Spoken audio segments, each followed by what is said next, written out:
Nazinda Erasme hoza ari meya w'akarere ka Nyanza washinjwaga icyaha cy'ubushoreke ndetse no guturugo ubu ngubu ararekuwe mu gihe Turahirwa Moses ukurikiranyweho icyaha cyo gutunda kunywa ndetse no kubikura umujyi ubu ngubu akatiwe iminsi 30 y'agateganyo.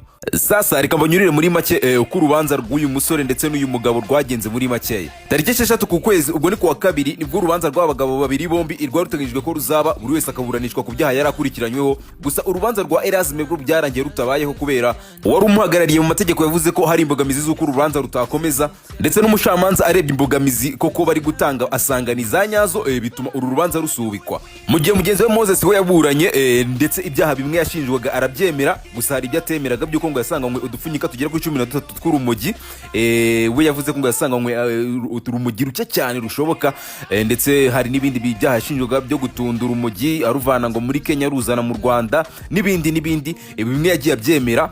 Kuri iyo tariki rero 6 uku kwezi ubwo Moses yarahawe umwanya ngo